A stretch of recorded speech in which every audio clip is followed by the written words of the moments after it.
Estaba cenando con mi hija Lucía y su nuevo esposo, Álvaro Serrano, en uno de los restaurantes más elegantes de Seattle. Era la última noche de su luna de miel, y por primera vez en mucho tiempo veía a mi hija realmente feliz. Álvaro se levantó para responder una llamada de trabajo.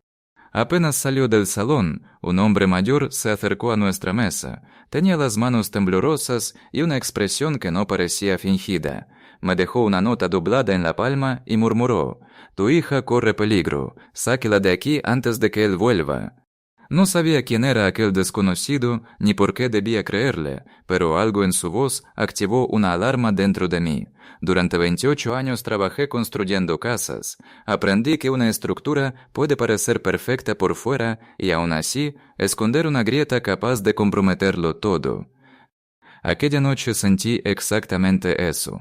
Antes de continuar, gracias por acompañarme. Cuéntame en los comentarios desde dónde estás viendo esta historia y recuerda que algunos detalles han sido adaptados con fines narrativos.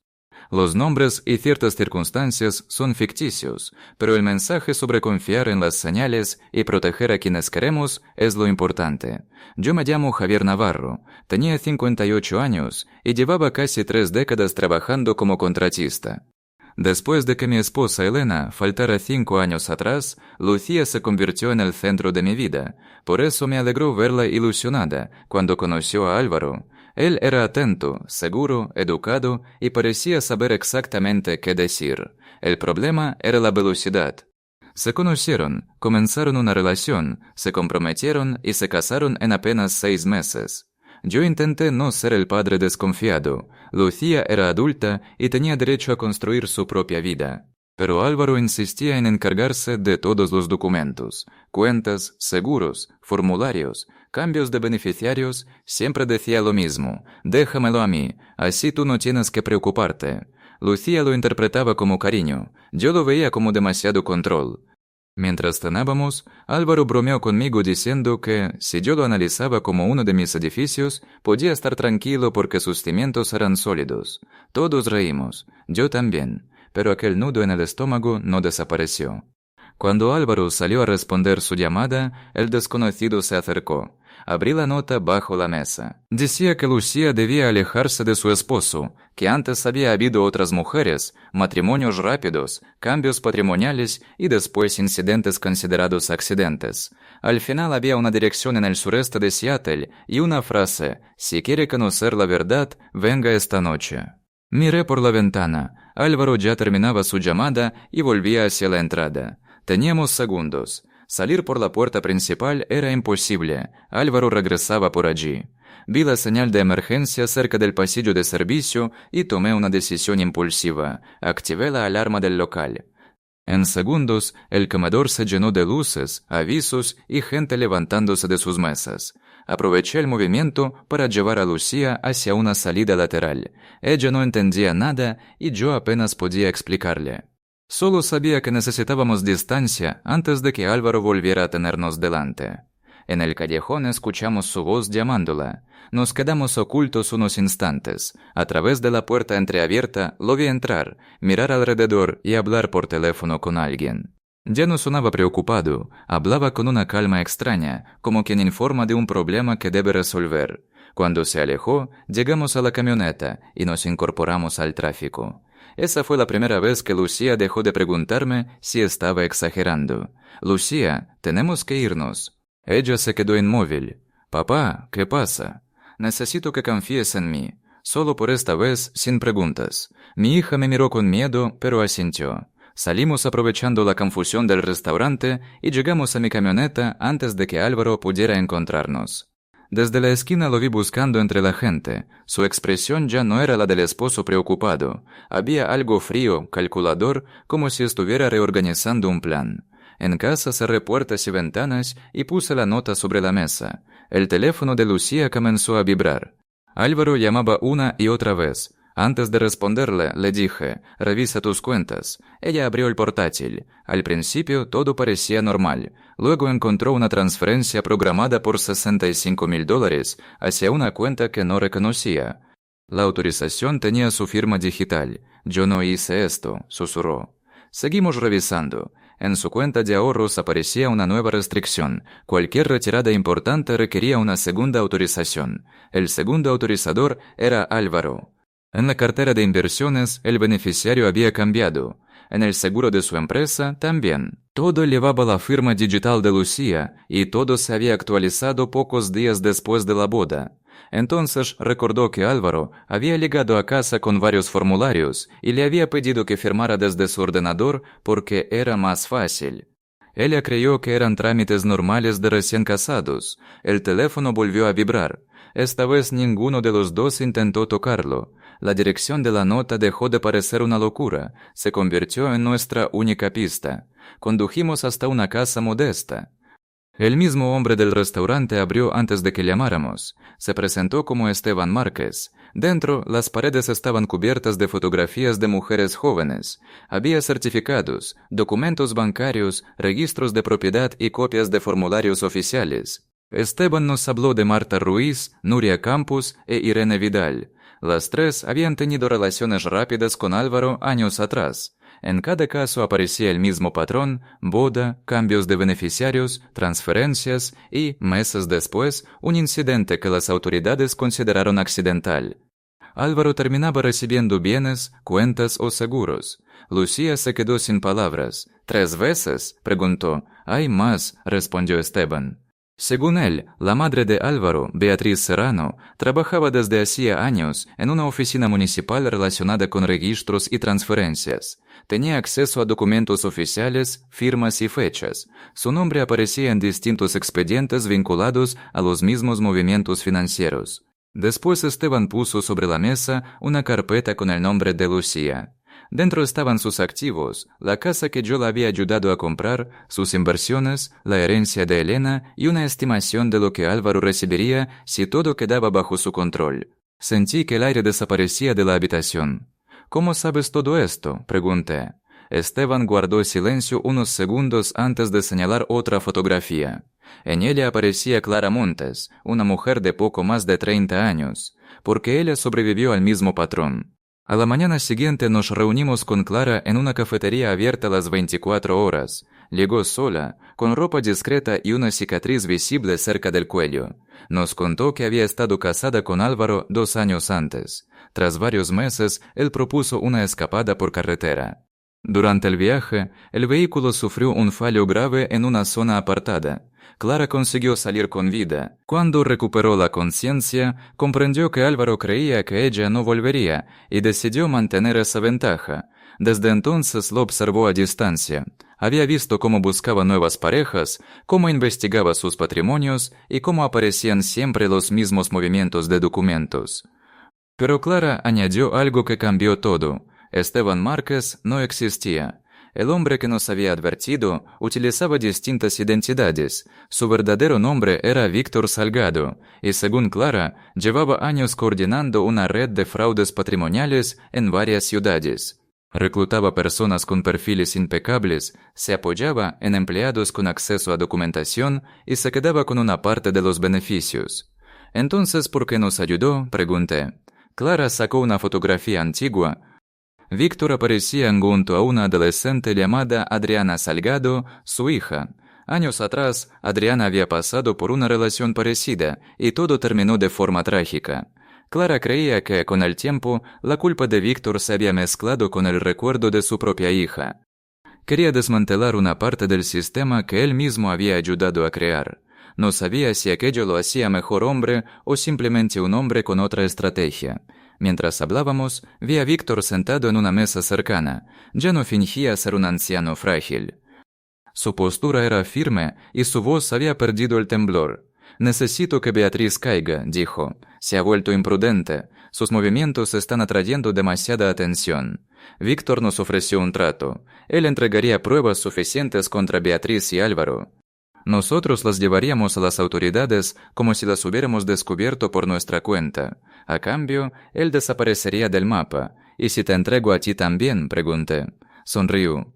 «Mientras pierdes tiempo conmigo, Álvaro seguirá moviéndose. Tienes menos de un día».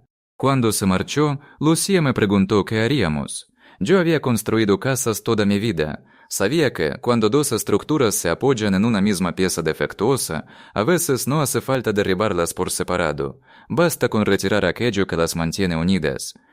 Vamos a hacer que Víctor crea que aceptamos, dije, y que Beatriz crea que no sabemos nada. Mientras tanto, conseguiremos pruebas de los dos lados. Clara nos llamó unas horas después. Nos dio información sobre la oficina de Beatriz, cuarta planta del edificio de registros municipales, sala 412. Sabía que allí guardaba archivos que nunca enviaba por correo, y que el personal de limpieza dejaba una breve ventana con menos movimiento al final de la noche. Yo pasé la tarde observando el edificio desde una cafetería. No buscaba hacerme el héroe.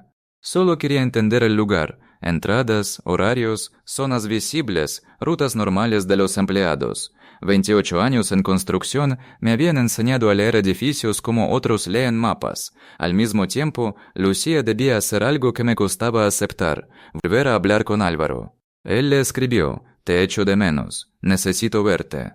Lucía respondió que lo sentía, que yo había exagerado y que quería aclarar las cosas. Quedaron en una cafetería concurrida. Yo la seguí a distancia. Desde mi camioneta vi a Álvaro recibirla con una sonrisa impecable. Le tomó la mano, le habló con calma y actuó como el marido comprensivo. Lucía interpretó su papel igual de bien. Le dijo que estaba confundida, que quería volver a confiar en él. Después fueron al apartamento de Álvaro. Yo esperé fuera. Más tarde, Lucía me contó que él había colocado varios formularios sobre la mesa y le pidió que terminara unos trámites pendientes. Mientras fingía leer, ella fotografió documentos que mostraban nombres, fechas, cifras y posibles objetivos. En una hoja aparecía su propio nombre, una estimación de patrimonio y una fecha cercana asociada a una supuesta excursión. Cuando Lucía salió del edificio estaba temblando. Papá ya no es una sospecha, él lo tenía organizado. La abracé y comprendí que ya no podíamos esperar. Esa misma noche obtuvimos copias de archivos vinculados a Beatriz. Había hojas de cálculo, formularios, expedientes de las mujeres anteriores y documentación sobre transferencias. No voy a convertir aquella noche en un manual de cómo entrar en un edificio. Lo importante es que aprovechamos un momento de poco movimiento, accedimos a la zona donde trabajaba Beatriz y documentamos lo que encontramos sin alterar los archivos originales. Lucía hizo copias digitales y yo fotografié carpetas relacionadas con transferencias y cambios de propiedad. Cada minuto parecía eterno. Sabíamos que, si nos descubrían, perderíamos nuestra única oportunidad de demostrar el patrón. Entre los expedientes apareció una lista con varios nombres que no conocíamos. Eran posibles futuras parejas investigadas por Álvaro, edad, profesión, bienes y hábitos. Lucía se quedó mirando aquellas filas durante varios segundos. Ya no se trataba solo de salvarse ella. Había otras personas que ni siquiera sabían que habían sido observadas. Pero encontramos algo más importante. Beatriz llevaba 2 años reuniendo información secreta sobre Víctor Salgado. Cuentas, propiedades, alías, colaboradores y movimientos financieros. Ella también planeaba traicionarlo. De pronto, teníamos la pieza que podía enfrentar a todos entre sí. Guardamos varias copias en lugares distintos. Lucía insistió en que no bastaba con entregar una carpeta. Si una red llevaba tantos años funcionando, podía tener contactos capaces de retrasar una investigación o hacer desaparecer documentos. Necesitamos testigos, dijo. La idea parecía absurda al principio, pero cuanto más la pensábamos, más sentido tenía. Haríamos pública la información en directo, no para buscar espectáculo, sino para impedir que alguien pudiera fingir después que nunca había visto las pruebas. Comenzamos la transmisión desde mi camioneta. Al principio había unas pocas decenas de personas, luego cientos, después miles. Me llamo Javier Navarro, dije mirando a la cámara. Hace 3 semanas mi hija Lucía se casó con Álvaro Serrano. Hoy tenemos documentos que indican un patrón de fraude, manipulación de patrimonio y varios incidentes relacionados con relaciones anteriores. Todo está respaldado en distintos lugares. Si ocurre algo, esta transmisión quedará como registro. Los comentarios comenzaron a multiplicarse. La gente compartía el video y avisaba a las autoridades.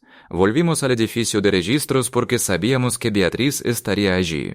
No tardó en aparecer, su rostro cambió al vernos. Intentó convencernos de que todo tenía una explicación administrativa, pero cuando Lucía mostró copias de los archivos, dejó de fingir. Pocos minutos después llegó Álvaro. Había seguido a su madre tras recibir una llamada. Miró a Lucía como si no pudiera aceptar que ella hubiera salido de su control. «¿Qué estás haciendo?», preguntó. «Lo que debía hacer desde el principio», respondió ella. «Mirar por mí misma». Entonces apareció Víctor acompañado por 3 hombres, Sergio, Marcos y Nicolás. Entró convencido de que todavía dominaba la situación. «Javier, te di una salida», dijo. «Solo tenías que seguir el plan». Yo mantuve el teléfono apuntando hacia él. «Tu plan dependía de que todos guardaran silencio». Víctor se rió. Comenzó a hablar de sus años de experiencia, de cómo había organizado operaciones mucho más grandes que las de Beatriz y de lo poco que, según él, podían hacer las autoridades contra una red con contactos en tantos lugares. Lucía miró la pantalla. Más de 30.000 personas seguían la transmisión. Beatriz fue la primera en comprenderlo. «Eres increíblemente arrogante», le dijo a Víctor. «Acabas de contar demasiado delante de miles de personas». Por primera vez, él miró realmente el teléfono. El número seguía subiendo. 32.000, 35.000, 40.000. La seguridad de Víctor se desvaneció. «Apaga eso. Ya es tarde», respondí.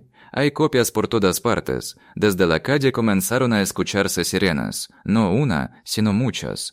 La audiencia había avisado a distintos servicios y la transmisión ya estaba circulando por redes sociales y medios locales. Los hombres que acompañaban a Víctor dejaron de avanzar. Beatriz se sentó en silencio. Álvaro miró hacia la salida, pero el edificio ya estaba rodeado. Minutos después entraron agentes locales y personal federal. Todos recibieron órdenes claras de mantener las manos visibles. La transmisión continuó mientras aseguraban la sala y separaban a cada implicado. Víctor me miró al pasar. «¿Crees que esto termina aquí?», no le respondí. «Creo que aquí empieza la parte en la que ya no pueden decidir qué versión conocerá la gente». Álvaro fue localizado poco después cuando intentaba marcharse de la ciudad.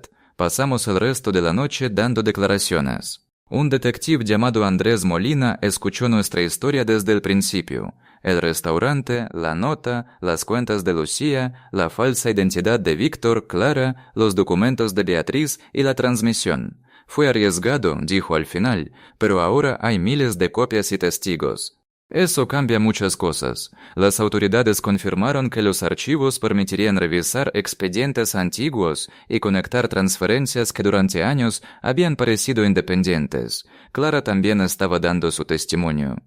Por primera vez, las familias de Marta, Nuria e Irene tendrían respuestas que antes no habían recibido. Al amanecer, Lucía y yo salimos del edificio agotados. Afuera había periodistas y cámaras. No dijimos nada. El vídeo ya hablaba por nosotros. En la camioneta, Lucía apoyó la cabeza contra la ventana. «Papá, ¿de verdad se acabó?». Pensé en todo lo que todavía tendría que investigarse, en los nombres de los archivos y en las personas que aún faltaban por identificar. Pero también pensé en los agentes, en las copias de seguridad y en miles de desconocidos que habían decidido no mirar hacia otro lado. «La parte en la que estaba sola sí terminó», le dije.